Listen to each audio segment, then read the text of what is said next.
Okay, so we're going to continue with encapsulation. We were just about done covering what I wanted to cover in Java. Remember last time, though, I didn't get this done because I forgot how to do it off the top of my head, so I just looked it up and did it manually here. In our book class here, remember that we've got this book, and we've got we've used the local date here and for the year published. And then I wanted to have this get age. And this is in years, so it could be like 12.5 years or something like that. And it just chrono units, days between, and then I divided by 365.25y, accounting for leap years on average. So you can take a look at what this looks like over here. To actually use this, well, I didn't actually print it, so let's go ahead and print that out. So, println, let's print out the book, and then or b plus the age. All right, so plus b dot get age, and that'll of course be in years, right? So J.K. Rowling's last book was 16, almost 17 years old. Terry Pratchett's first Discworld book is almost 41 years old now, etc. So why did I why did I mention that? Well, because remember, encapsulation is three things. It's the grouping of pieces of data together that that form one logical unit. That was straightforward. A book is 5 different pieces of data. It's the protection of that data from the outside world. We did that implicitly, we did that in our demonstration where at first everything was made public. So once it's public, then any piece of code can see it. And if any piece of code can see it, any piece of code can change it. And if that's the case, then you need to make sure that you are testing for the eventuality that something will change it. There's nothing to stop me from making it so that it was published on February 30th, 1990, right? The only thing preventing that is by making things private and doing validation, right? There's also protected, which means that the class and the subclass can see it, but we won't get into that because we're not going to get into inheritance and object-oriented programming. But the reason that I wanted to put that get age in there is because of the third part, right?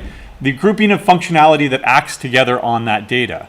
So suppose that I had taken this functionality here and I located it outside the class somewhere. For example, let me just go ahead and take this code and put it over here instead. Instead of calling the get age on that book, what I would have to do is I would say, all right, well, chrono units days between not this published date, but B, and then it's not public, so I have to go get published date, right? And then between then and now, right? And then divide it by 365, so there's going to be a double, age is equal to, and then I can go ahead and print it out, age, right here. Same exact functionality, but from a design perspective, this is bad. Because I am taking that class and I'm ripping it open, I'm pulling out its parts, and I'm doing something outside the class, right? Where does that belong? Where does that complexity belong? It belongs in the class. It belongs in the class that acts on that data, right? Imagine that we didn't even have this for example, local date here, right? What if we were left to our own devices to compute the days between this current date and that current date, right? We would have to know everything about the class. We would have to know that it's represented by 3 numbers, a year, a month, and a day. Then we would have to pull out all 3 of those numbers from one, pull out all 3 of those numbers from another, and then manually do all that calculation, right? Why are we doing that? Well, that defeats the entire purpose of defining objects and using libraries to begin with. So this is breaking encapsulation, which is a big no-no, right? Where does that code belong? It belongs in the class that it acts on. Okay. Let me make sure that the audio works here in a second. Right. But otherwise, that's Java, right? So what I want to do with the remainder of our time today, and probably bleed into a little bit on Wednesday, is let's repeat that entire process, but over here in C. C does not support strong encapsulation. C only supports weak encapsulation. Number 1, the grouping of pieces of data that form one logical unit. Right? So same exercise over here. Let's go ahead and create a new file. And I'm going to put everything into a header file initially, book.h. There we go. And we're going to create a structure to represent a book. type def struct book. There we go. So we've seen type def before, right? When we do enumerated types. An enumeration is a list. This is a structure, or struct for short. Inside this is not a list, it's a collection of variables. So for example, I want a title, char star title, right? I want a rating, which is a rating, double rating, right? What else did we have over here in Java, in the Java version? We had a number of pages, but we never ended up using that, so I'll go ahead and leave that. We had the publish year, right? So we want to make that into a date, right? Then what should I do? If it's just an integer, if it's just a publish year, right, then fine. But what if you want the month and the day? That seems like 1, 2, 3 pieces of data. When you have more than even one piece of data, 2, 3, 4, what should that scream out to you? Make a structure. So type def, actually, let me go ahead and go down here first. Type def struct. And what is it going to be? A year, a month, and a day. A day of the month. There we go. And what should I call that? Date. Now over in Java, I said, wait a second, why should I define my own date when it's built into the language? And I pulled out the local date. Right? There is a type def struct in the time library. If you include time.h, there is this struct tm, I think it's called, or what is it, tm sub t, right? That's time, and then it's type, right? It sucks, right? The library is really, really hard to use. Don't worry about it. We're only going to do the year anyway, right? So, and we're not going to do the fancy stuff of computing the age of the book because that would be way too much work, right? But I do want to use this as an opportunity to show you that what is the publish date? Publish, not year, but publish date. There we go. Now over in the demo, remember that, oh, I guess we got rid of the demo. Okay. Nope, we didn't. All right, so, oh, I guess, yeah, that's just from the file IO demo. So we'll eventually write code here to process that file, or I'll just add it later. But now that I've defined those two structures and I want to use them over here, what do? I include my book.h class, or not class, excuse me, but the header file. All right, let's try to compile this. GCC, oh, I'm in CH, there we go. H. All right, GCC demo.c. All right, it's not going to understand what you're talking about with date. Why not? Think like a dumb compiler. Compile, compile, compile from the top to the bottom. Oh, I know what a char is. I know what a pointer is. I know what a double is. Well, wait, date? I haven't seen that yet. Right? Why not? Because it's below. Order matters. Right? Dumb compilers need some help. Right? There. Now it will actually compile. Right? So order matters when you are defining structures like this. In a lot of programming languages, there's something called hoisting. So let me undo this and show you what I mean. So in some programming languages, there's a two-fold process where it goes through and examines, okay, here are all the functions, here are all the structures, here are all the classes, and it hoists them all up to this to the top level here. Then the second time it goes through, it knows about everything already, and so it doesn't have to worry about the order of things. Python, PHP, these kind of languages, they do hoisting. C is not one of those, right? So you have to consider order here. Order matters, right? In fact, that even happens sometimes on a function level. It'll go through a function, find all the variables that you use, and hoist them up to the top so that it knows what it's talking about before it starts actually interpreting the script. Right? Hoisting, right? A hoist, right? You hoist something up, right? Nautical term, I don't know, right? All right, so there's my date. What else? We had an author, right? So an author, at least as far as we're concerned, is a first name and last name. But wait a second, two pieces of data. What should I do? Make a structure. Type def struct, and it's going to be char star first name and char star last name.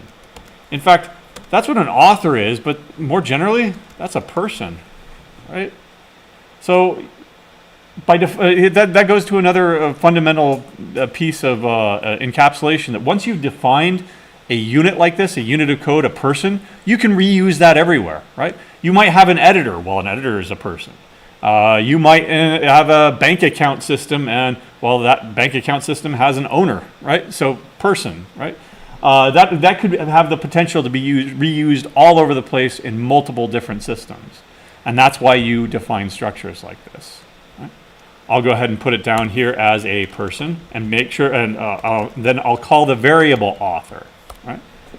Now remember, order matters, right? So that's why I put person up here. And everything should go ahead and compile just like that. Once I've done that, how do I use it?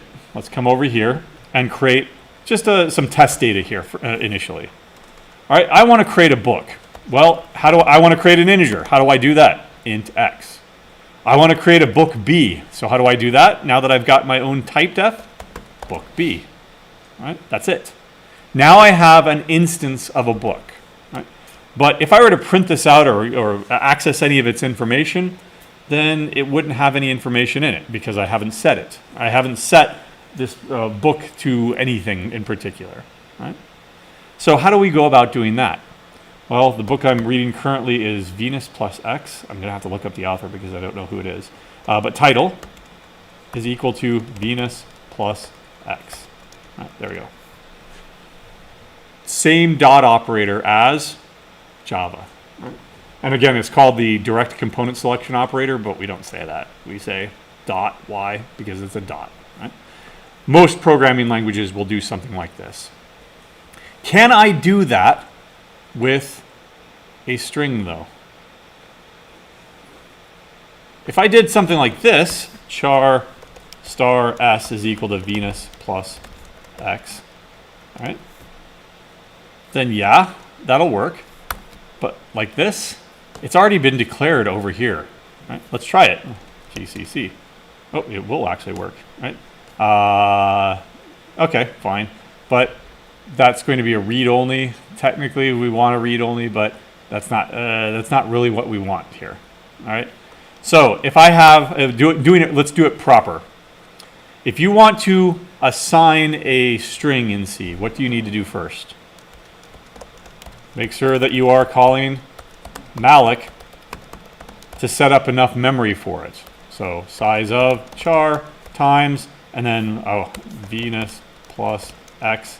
How many characters is that? 1, 2, 3, 4, 5, 6, 7, 8, 9, 10, 11, 12. So just 12? Yeah, Y plus 1 for the null terminating character. Okay, great. And now I can go strcpy into b.title, Venus plus X. I'm not going to retype that. Come on. All right. 1 down, 5 to go. The author, I need to set up their first name. b.author dot first name. Right? So you have this chain of inclusions, right? In fact, at this point, let me go ahead and go to Python tutor, and let's look at what that looks like now that I've defined these three things. I'm going to go ahead and grab all of this and bring it over here, edit this code. You'll see that it looks like a bunch of, and I likened this to, in the main section to, oops, not there, but I likened this to the Russian dolls. I don't know how you pronounce them, but you know, you've got a doll within a doll within a doll, right? So, oh, come on, really? Okay, I'm going to have to actually create a book instance for it to be visualized. Book B, there we go. All right, there. So B is referring to a title, an author, a publish date, and a rating. But what is publish date? Well, that's a year, a month, and a day. So you've got a box within a box within a box. How do you access each one of these? Well, this is the outer box. I get this inner box, dot author. I want to get that innermost box first name, so dot, dot, dot, dot, right, all the way through. And then I can set up the, I don't know who wrote it, so Venus plus X, 19, oh, there we go, Theodore Sturgeon. There we go. I'll just steal that right there, right? And I want to set it up so that its first name is equal to a call to malloc. Oh man, right? Lots of typing, right? Well, unfortunately, there's not a tool like auto-generate code in VS Code. Maybe there is. I haven't explored it, at least the web-based version of it. I don't know if there is. But there's not an auto-generated tool here. But you know what? I'm going to be doing this over and over again because I don't want just this book. I want another book and another book. I want 50 books, 100 books. So what did we do over here in Java to facilitate that? We created constructors. Constructors that took all this stuff and then set it up for you. We're going to do the same thing over here for the books. Right? I'm going to I'm going to have a create book function here that takes a const char star title, a const char star author first name, const char star. Why am I doing const, by the way? Because I'm not going to be changing those strings. I'm going to be copying them into my structure. And then int publish year and double rating. Wow, that's long, right? Here's another alternative way of doing this. In fact, it's very common to just separate, if you've got a long function prototype there, or a long function signature, you can go down to the next line, just align each one of those at the same indentation level. It looks a lot better. All right, we're going to write this function, but help me. What's it going to return? If it were to return an integer, what would it look like? Int, right? So if it's going to return a book, what does it return? Book. That's a return by value. You can do that. But look at the consequences of that. The title is a pointer to a character. That's 8 bytes. Author is 2 pointers to characters, which are going to be 8 more bytes each. So I'm already up to 24 bytes. 4 and 4 is 12 bytes. That's 36. And finally, a double is 8. So I'm up to 44 bytes. Not that big of a deal, right? But you do have to be careful because those 44 bytes are being copied onto the stack and returned to you, right? So if you have something that, let's say that I stored the entire text in a static character array of the book, right? Now you're talking about megabytes. Are you going to be able to return that on the stack? No. So I'm going to change this so that it's not returning the book by value, it's returning by reference. We're going to create a book and a pointer over that over there, and we're going to return a pointer to you that says you can find your book over there. We did that before with arrays, right? We did something like int star get ones array, or you've done this now in a couple of different exercises, right? This is an array, right? But that's because it's understood that you are returning a pointer that points to the first one of 5 things, or 6 things, or 20 things. Well, now I'm returning a pointer that points to only 1 thing. That's perfectly fine. Right? The understanding here is that I'm not creating books, right? So documentation and the name of your function tells you exactly what it's returning, right? Book star. Oh no, that screwed up all my indentation, right? Remind me, what tool can I use? A style book.h. There we go. And there we go. Thank you, A style. And I think it also fixed all my indentation here. Good from, oh no, good. I don't know if I used a tab or not, but it went to 4 spaces here. Right? Holy wars have been fought over whether or not to use spaces or tabs. Right? The spaces is the correct answer, by the way. Because not all tabs are created equally. Some tabs are weird and different. Right? Anyway, let's go ahead and implement this. Okay. So, oh, now I need a book.c. All right, new file book.c. Don't forget to include the standard library. I'm probably going to be doing string manipulations here, so let's go ahead and include the string library. And most importantly, let's include the book library that I am writing right now. Right. Do I need to define the structure again? No, because I've already included it up here. Include it once. All right, let me grab this code over here that kind of had a start. I won't hard code it to that Venus plus X. Instead, I'll say it's book B and then B.title. And then instead of copying that title, I will copy the title that you gave me. Right? And instead of hard coding this to 12 plus 1, what should I do? strlen of title. Whatever title you give me, the length of that plus 1 for the null terminating character, I'll go ahead and take care of that. Right? There we go. Right. Likewise, author, etc., etc., etc. But before I continue, return book, or B. Right? Look at the return type, book star. Look at the declaration, regular old book. Right? I'm not. These are not the same. So one option is to return a pointer to this locally declared variable. Let me try to, now that I've got a book.c file, let's go ahead and try to compile that. Right? Warning, function returns an address of a local variable. Where are local variables stored? Remember, stack frame, stack frame, stack frame. Where is that book? It's in the stack frame of the create book function. What happens to that stack frame when you return from the function? Goes away. Can I return that variable even if I'm returning a pointer to it? No, I'm returning a pointer to the stack. If I do anything with that, it's going to be a stack smashing event or undefined behavior or whatever. Right? So, nope, can't do that. What I could do, though, is make that into a pointer. Right? But what is it pointing to right now, as of line 12? Nothing, right? I could set it equal to null. Should I be returning a null pointer? Probably not. I want a book back. I gave you these 5 things. I expect a book back, right? So, how is the only way that we can set up dynamic memory that we've covered? malloc, a call to malloc. All right, I will go ahead and typecast it. Excuse me. Right there, I saw an yeah. So if you read my book and you read the where we use malloc and typecasting, I say yes. There've also been holy wars on whether or not you do this, and so I link to a classic Stack Overflow thread where there are a bunch of people going back and forth on whether you should do this or not. Right?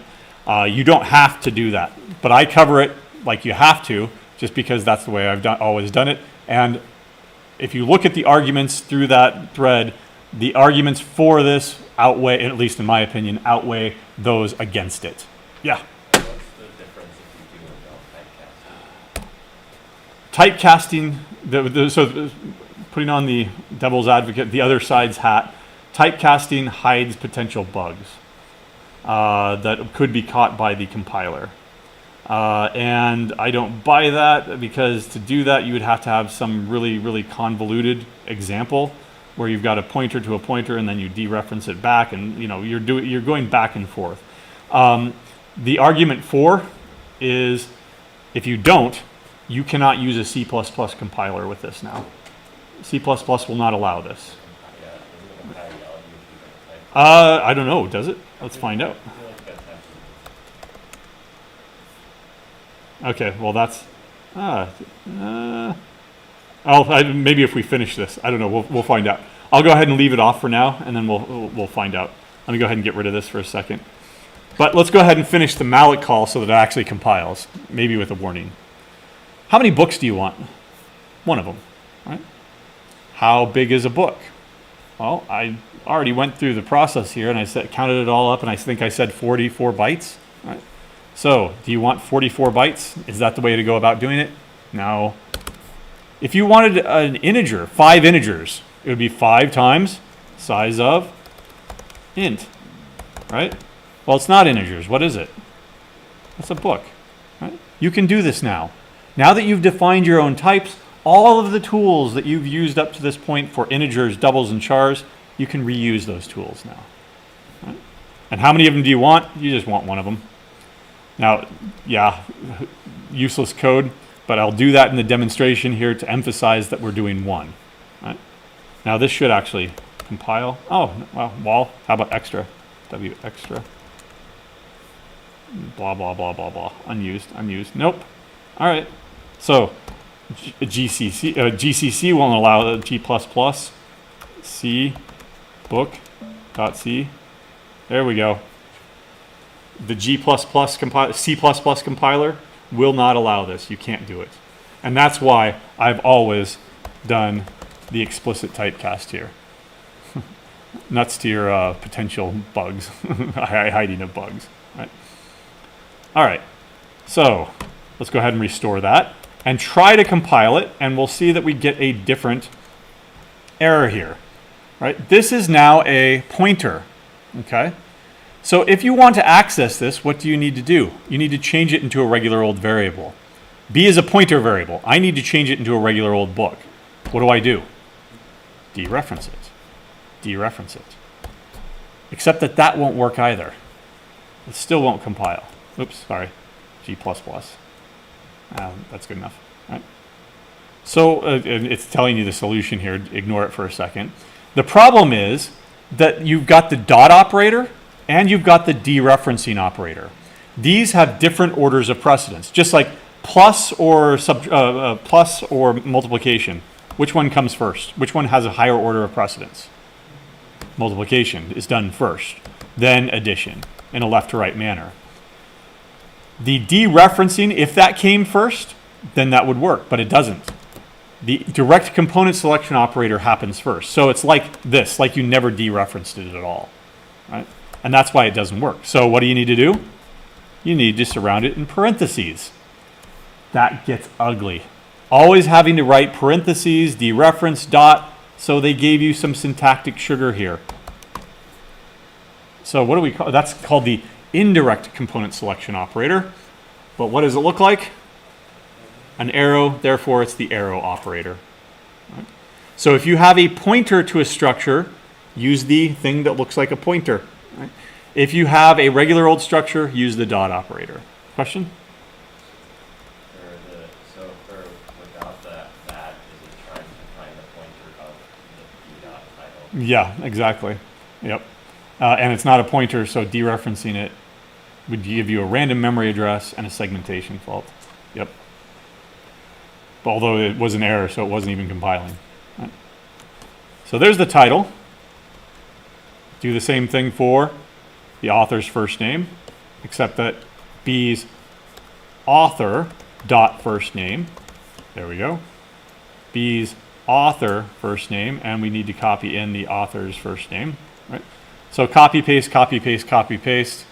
Man, that deep string copy probably would come in handy here. Right? If I had brought it over. Code reuse. Always look for opportunities like that. And some people are actually going the extra mile in RTMing. And they're finding that in the most recent versions of C23, I think, there's this duplication, which is a deep string copy already. If you want to use it, go ahead. Right? In fact, we can. strdup. I don't on my own computer because it's a Mac and it doesn't have that extension.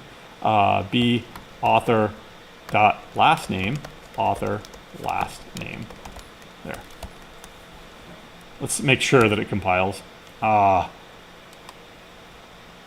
Maybe where are you then? Okay. We can't do fancy stuff. I don't know, because I don't know what the signature of it is. So let's go ahead and just do it straight up here. Author's last name, last name, last name, and last name. There we go. What about the rating? B's rating is going to be equal to the rating. Oh, and by the way, why am I using a mixture here of arrow and then dot? B is a pointer, so we need to use the arrow. But what is author? Once I get to that point, what is it? Is that a person pointer? Nope, it's a regular old structure, so you use the dot operator. I could have redesigned this. I could have redesigned this so that it was a pointer. Now I've got pointers all over the place. And in fact, that's what I would do in a real system. I would never use like straight up structures. I would use pointers to everything. But keeping it simple here. Okay? Oops. Author, oh, and then what's last? B's publish date dot year is equal to publish year. Same reason here that that's not a pointer once I get to the publish date. Right? Let's make sure it works, or at least compiles. Great. Now I've got this wonderful create function that I can now use over here to actually create it. So book B is equal to create book of Venus plus X. Who was it? Theodore Sturgeon. I went first name, last name, right? Sturgeon. Doesn't really matter. I think it was 1960. And I don't know what the rating is. We'll just say it's okay so far, 3.5. There. Now I've got my book. Right. What else might we want? Well, what did we have over here in the Java world? We had a way of creating this structure, this object, book. We had a bunch of getters, which I don't need anymore because we don't have the protection of that data. Right? We don't have public, private, protected. Everything is public. Right? If you want to access something, for example, printing it out, you can go ahead and do that. Printf title is equal to %s and the line B's title. Right? There's nothing to prevent you from resetting that, screwing it up, changing it, doing whatever you want. Why? Because we have weak encapsulation, not strong encapsulation. What about the grouping of functionality that acts on that data? The best you're going to get is to put it in the header file and put it in the source file. Right? You don't have object-oriented programming because C is not an object-oriented programming language. Right? All right, well, I'll print the title. Instead of that, let's go ahead and use the, let's go back to Java and see what else we have. Right? Getters, a toString method that nicely formats it. In fact, I want to replicate that formatting. Right? So let's come over here and do that. So printing it, maybe? Print book. There we go. I'm not going to return anything, so it's going to be a void function. So how should I take as input a book? Book B. Think about that for a second. We have the same problem as returning a book. That's just a regular old structure, 44 bytes. You're copying all 44 bytes onto the stack so that you get a copy of it. Right? Why? Right? Pass by reference. Now you're only passing in a pointer, and you can treat it as a pointer and use the nice little arrow operator everywhere. Furthermore, are you going to be making changes to it? Nope. So, once again, all the tricks and tips that you've used up to this point for everything else, you can use here. Const means that I'm not going to be making changes to it.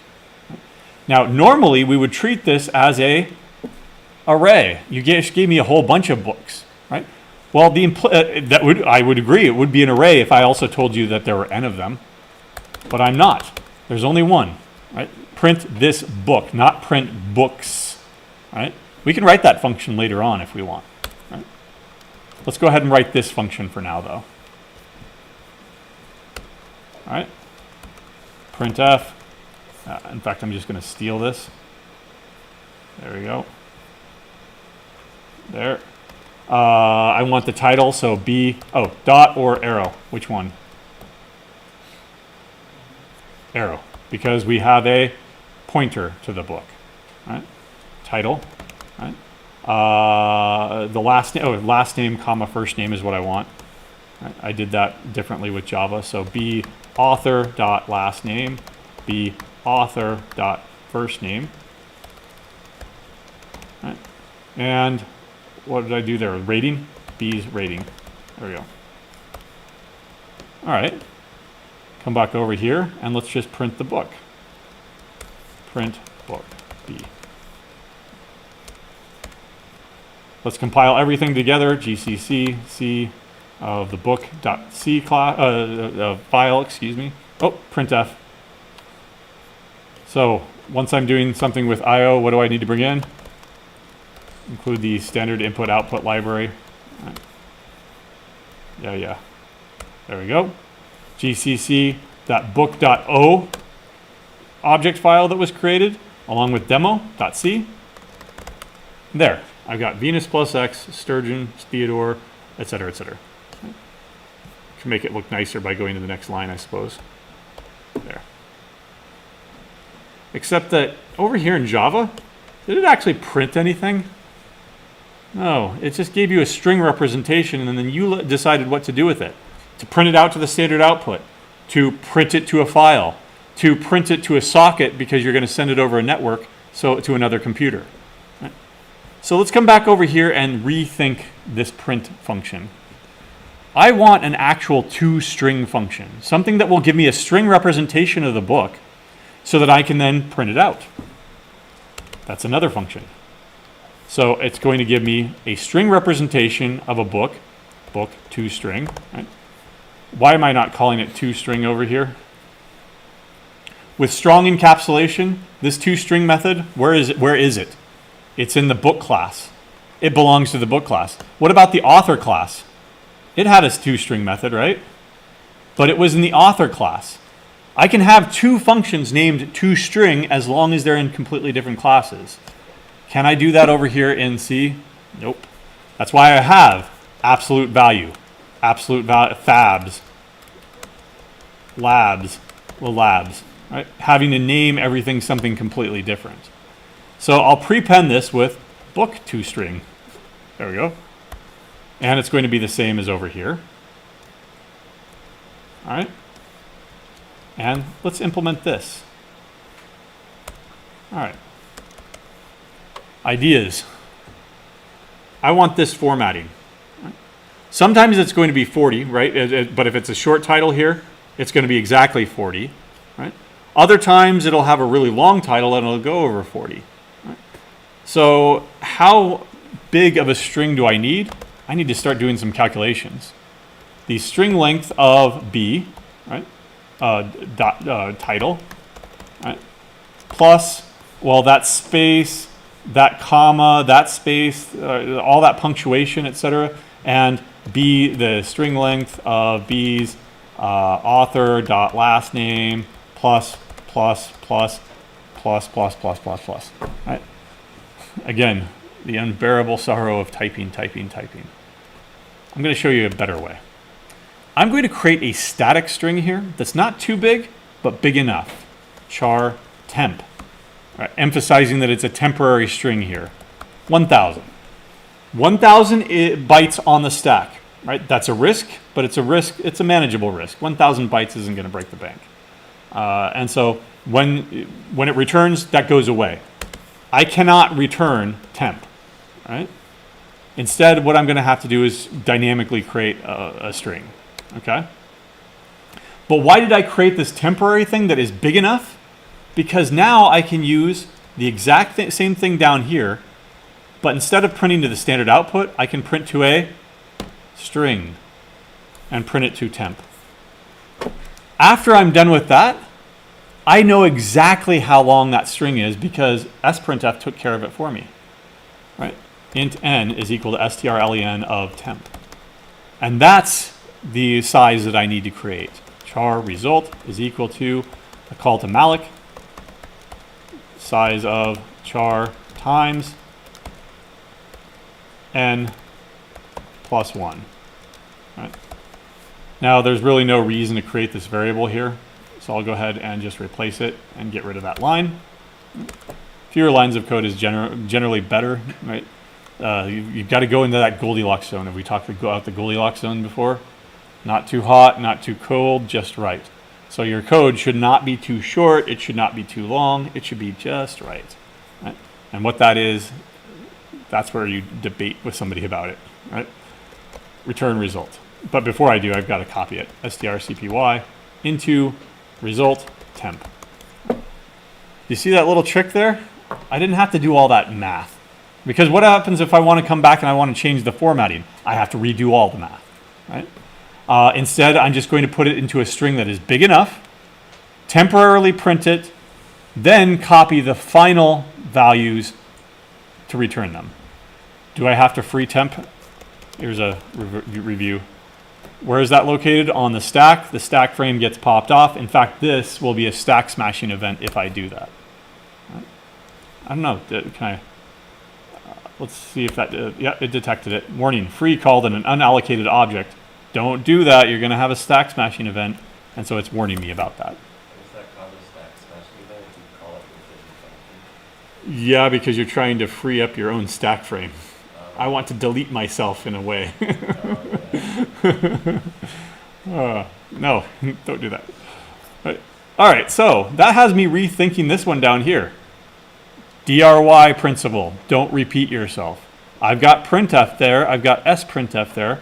How could I save on some code here?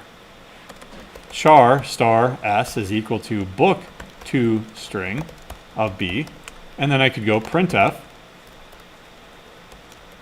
percent s and the line s. Oh, and then I can take out the end line character up here, unless you want it and you can print it manually yourself, and then return. Okay. Careful. There is a not too subtle, but maybe not too obvious memory leak here. Right? What have I done in this function? I've called a function that dynamically allocates space for a character, for a string. I printed it out. At that point, I'm done with it. If I'm done with it, I mean, I didn't create it. Book to string created this, this dynamically allocated memory right here. But it returned it. So that transferred ownership to the print book function. The print book function is now responsible for it. Once it's done using it and it's not returning it, what should it do? Free it up. Free S. Right? Without that, that's going to be a memory leak. I'll show you. There we go. Let's get rid of that. And print book, GCC. And let's run it. It'll be perfectly fine. It's just a memory leak. But Valgrind will tell you that it's going to be memory leaked all over the place. Right? In fact, there are definitely 48 bytes lost, indirectly lost 31 bytes in 3 different blocks. What are those 3 different blocks? The title, the first name, and the last name. Right? That's the original structure. So that also has me thinking now. Well, if I've got a way of creating a book, maybe I need a way of destroying a book. Right? Did we have to worry about that over here in Java? Nope, because Java has automated garbage collection. Right? Automated, once something is no longer in use, it's eligible for garbage collection, and it'll take care of it for us. Some languages don't have that. Some languages have constructors where you can construct something, and then they have the other part of it, the antonym of it, destructors. And it looks something like this. Public, I think, author. That's C++ kind of style syntax, I think. I don't remember it. But in any case, over here, we need a destructor. Right? Let's add one. Free, void, free book. Right? And we take a, oh, can we take a const book B star? Nope, because we're definitely going to be making changes to it. What we're going to do, we're going to be deleting it. We're going to be like eradicating it. Right? All right. Well, it could have just been as simple as, let me go ahead and free that. There we go. It could have been just as simple as free B. Right? Well, then why create a function at all, right? Generally, if your function is one line and it's not some complex, multiple things in that line, then don't write that function. But it's not going to free it up. What else do we have here that we've allocated because of this book? First name, last name, what else? And title. Those things have to be taken care of first. Just like when you have a 2-dimensional array and you need to free it up, you free up the rows first, and then you free up the pointer, the array of pointers that's pointing to each row. Right?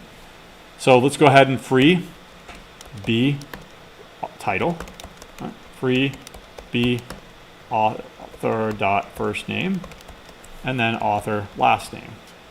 And if you want to be really defensive about this, you can of course have null pointer checks.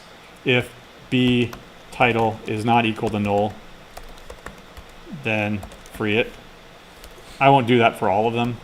In fact, I haven't done any error handling at all throughout this demo because I assume that we all have that under our belts already. Right? Right, but you could do something like this. Then at the end, you can free the book. Yeah, go ahead. So if you free book on its own, are you basically orphaning like the other Yep. stuff in it? They're called dangling pointers, and it's a memory leak. You would end up leaking the title, the first name, and the last name. All right, so if I GCC that, GCC, there we go, and just run it straight up. Still works, didn't break anything. But now let's run Valgrind. I think I had 0 memory leaks now. Oh no. Oh well. Let's find out. Create book. Use your free book then. Oh, duh. I meant to type free book there instead of just free. But you can see that through its 3 blocks, that's the title, the first name and last name. That's what's being lost there. Let me recompile everything with the G flag just to make sure.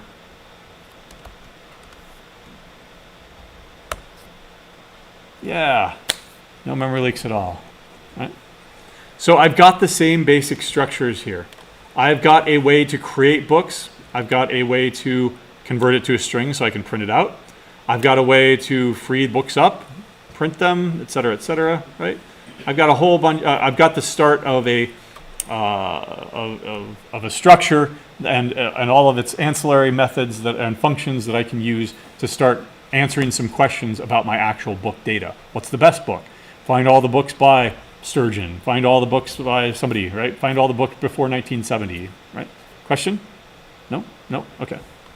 Then one last thing I'll do is, since it's in your lab tomorrow, create book actually creates an entire book. There's another alternative way of doing it with a void function called init book. Right? And what it is you take all the same stuff, but instead of creating a book, you already assume that the book has been created. Book star B. Right, there we go. And paste style that. There we go. Book H. There we go.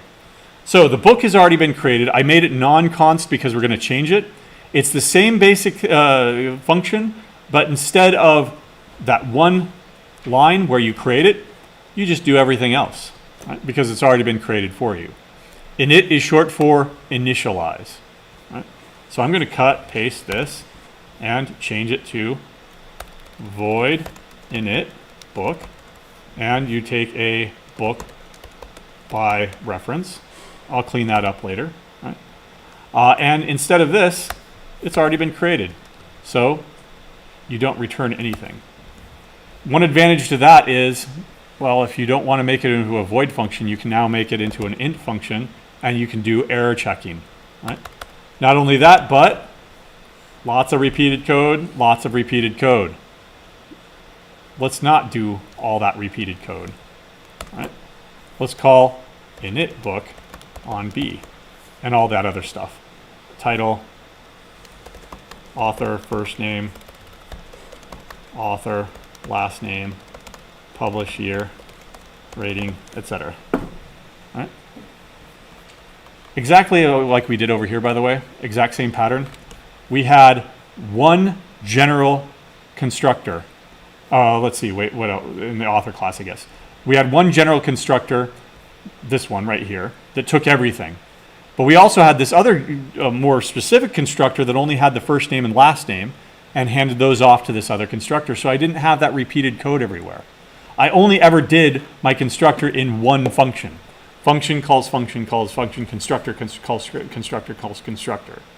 Again, same pattern in every language. Right? In fact, I told my son the other day, he's 14 now, I told him, he brought, I forget what the topic was, but he brought something up, and I said, you know what becoming an adult is? Realizing that nothing is new. That everything has been done before, everything is the same, right? So why do we have multiple languages? They have the same exact patterns all over the place, right? Code reuse, abstraction, encapsulation, right? It's just because there's subtly different ways and different, it's the XKCD comic book, or not comic book, but webcomic, right? Man, there are 14 different standards out there. I'm going to create one unifying standard to rule them all, ... Now we have 15 standards. Right? Same exact patterns over and over and over again in every language. Right? So, unfortunately, nothing's new. It's all been done before. Sorry. Sorry to be a downer, but there you go.